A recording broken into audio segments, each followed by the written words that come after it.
Hey guys, Mixed Media Girl here. We're going to do a very detailed tree ring pour video on how you do this technique.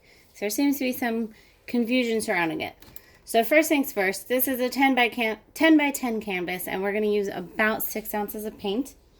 I use about 1 ounce of paint, and mind you this is mixed paint, for every 16 square inches.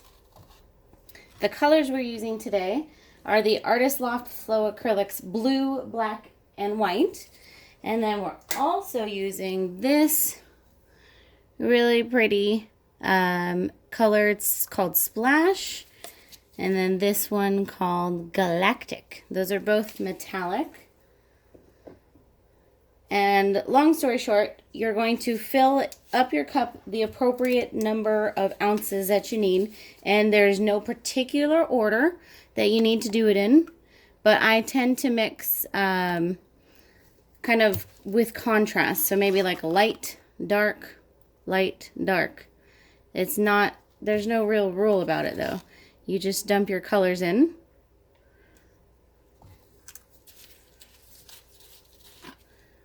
And I like to, for this technique, also do smaller layers of color. So you're not dumping in, say, an inch of paint into this cup of each color, right? You're just doing little bits at a time and then come back and do another layer.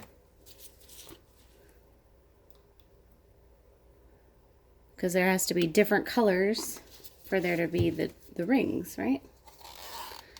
Put a little more of this. And also, one other note is this cup can be deceptive. Right now it looks like it's just white and purple, but I know for a fact that that's not the case. So don't really worry about how the outside of the cup looks. It's not necessarily an indication of what's in the cup. Okay, so I've got about 6 ounces of paint in my cup. Now, there's 2 ways you can do this. You can go ahead and pour it right onto the canvas now, or you can put a base of wet paint down, and that can really be any color. It doesn't matter the color, to be perfectly honest. The whole purpose of it is to provide something for the paint to move around on. So it doesn't really mix with that base color. It may a little bit, but that's definitely not the point. And it pretty much is just going to sit on top of that and slide on top of it. So I'm going to just put a base coat of white on here. I'm running it off a little on this end just so it's a little evener. I don't think that's a word. More even.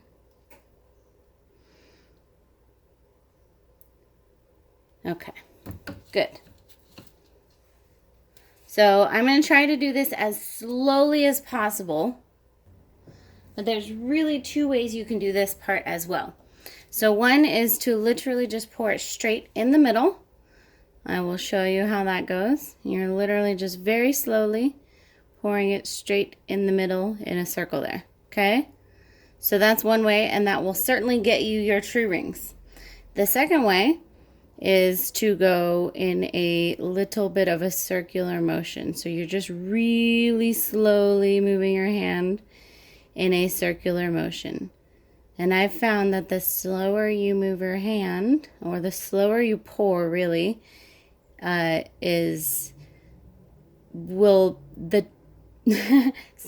the words aren't coming out of my mouth. The tightness of your circles or your lines will depend on how slowly you pour. So basically you're going to get better rings if you pour slower than if you kind of just dump it all out. So I'm just continuing to do this circular motion here.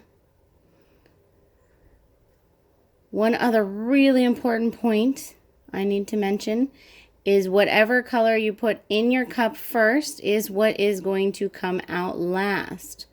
So keep that in mind when layering your cup. So I generally like to put in white first because it makes a really good center and you don't want it to be too dark. I actually have more paint here than I need, so I'm not even going to pour out my whole cup.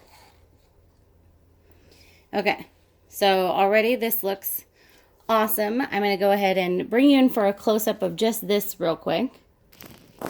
This is how the rings look pre tilt. See all those pretty little lines? And there's lots of contrast in there. So we've got white and black and all the different colors there. So now we tilt, and you can really go in any direction you want. There's certainly no rules on that whatsoever. There's a lot of paint on this canvas right now. I actually probably did a little too much. But I tend to go in a little bit of a circular motion.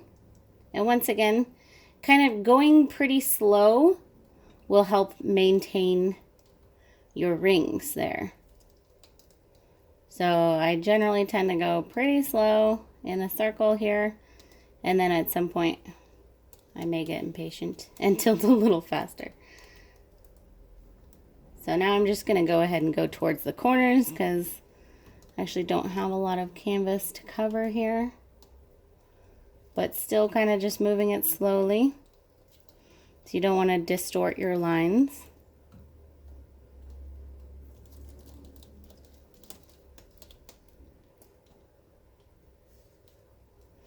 Okay, and then I'm going to bring this back a little bit. There we go. So that is exactly how you do a tree ring in the simplest form that I could make it. And I showed you a few different options. So let's go ahead and, as usual, we'll let this sit for a bit. Metallics do tend to cause more cells, just so you guys know. So there are a lot of cool cells coming in through here, which I love and don't mind. But if you don't want cells on your tree ring, probably don't use any metallic paints. All right, so we'll be back.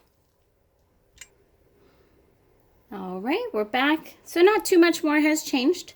We're going to go ahead and do our close-up. I'm starting on the lower right-hand corner.